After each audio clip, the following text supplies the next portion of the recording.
Bilangan pasal 13. Tuhan berfirman kepada Musa, "Suruhlah beberapa orang mengintai tanah Kanaan yang akan kuberikan kepada orang Israel. Dari setiap suku nenek moyang mereka, haruslah kau suruh seorang, semuanya pemimpin-pemimpin di antara mereka." Lalu Musa menyuruh mereka dari padang gurun Paran sesuai dengan titah Tuhan. Semua orang itu adalah kepala-kepala di antara orang Israel.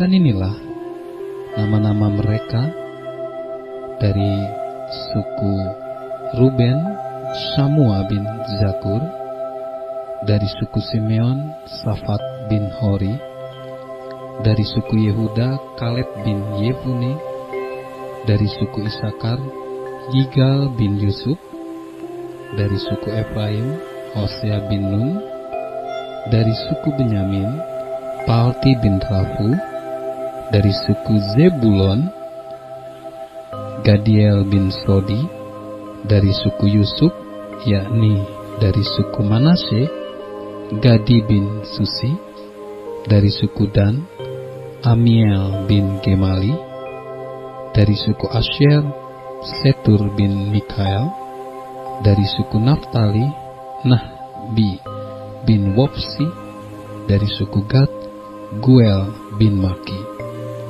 Itulah nama orang-orang yang disuruh Musa untuk mengintai negeri itu. Dan Musa menamai Hosea bin Nun itu Yosua. Maka Musa menyuruh mereka untuk mengintai tanah Kanaan. Katanya kepada mereka, "Pergilah dari sini ke tanah Negeb, dan naiklah ke pegunungan, dan amatilah bagaimana keadaan negeri itu. Apakah bangsa yang mendiaminya kuat atau lemah? Apakah mereka sedikit atau banyak? Dan bagaimana negeri yang didiaminya? Apakah baik atau buruk? Bagaimana kota-kota yang didiaminya? Apakah mereka diam di tempat-tempat yang terbuka atau di tempat-tempat yang berkubu? Dan bagaimana tanah itu? Apakah gemuk atau kurus? Apakah ada di sana pohon-pohonan atau tidak? Tabahkanlah hatimu dan bawalah sedikit dari hasil negeri itu. Waktu itu ialah musim hulu hasil anggur." Mereka pergi ke sana, lalu mengintai negeri itu, mulai dari padang gurun Zin sampai ke Rehob, ke jalan yang menuju ke Hamat. Mereka berjalan melalui tanah Negeb, lalu sampai ke Hebron. Di sana ada Ahiman, Sesai, dan Talmai, keturunan Enak. Hebron didirikan 7 tahun lebih dahulu dari Soan di Mesir. Ketika mereka sampai ke lembah Eskol, dipotong merekalah di sana suatu cabang dengan setandan buah anggurnya. Lalu berdualah mereka menggandarnya, juga mereka membawa beberapa buah delima dan buah ara. Tempat itu dinamai orang lembah Eskol, karena tandan buah anggur yang dipotong orang Israel di sana. Sesudah lewat 40 hari, pulanglah mereka dari pengintaian negeri itu, dan langsung datang kepada Musa, Harun, dan segenap umat Israel di Kadesi, di padang gurun Paran. Mereka membawa pulang kabar kepada keduanya dan kepada segenap umat itu, dan memperlihatkan kepada sekaliannya hasil negeri itu. Mereka menceritakan kepadanya, "Kami sudah masuk ke negeri kemana kau suruh kami, dan memang negeri itu berlimpah-limpah susu dan madunya, dan inilah hasilnya.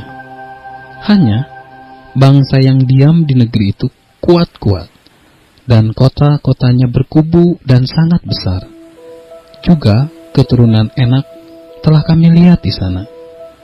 Orang Amalek diam di tanah Negeb, orang Het, orang Yebus, dan orang Amori diam di pegunungan. Orang Kanaan diam sepanjang laut dan sepanjang tepi sungai Yordan. Kemudian Kaleb mencoba menenteramkan hati bangsa itu di hadapan Musa. Katanya, "Tidak, kita akan maju dan menduduki negeri itu, sebab kita pasti akan mengalahkannya." Tetapi orang-orang yang pergi ke sana bersama-sama dengan dia berkata, "Kita tidak dapat maju menyerang bangsa itu, karena mereka lebih kuat daripada kita." Juga mereka menyampaikan kepada orang Israel kabar busuk tentang negeri yang diintai mereka dengan berkata, "Negeri yang telah kami lalui untuk diintai adalah suatu negeri yang memakan penduduknya, dan semua orang yang kami lihat di sana adalah orang-orang yang tinggi-tinggi perawakannya.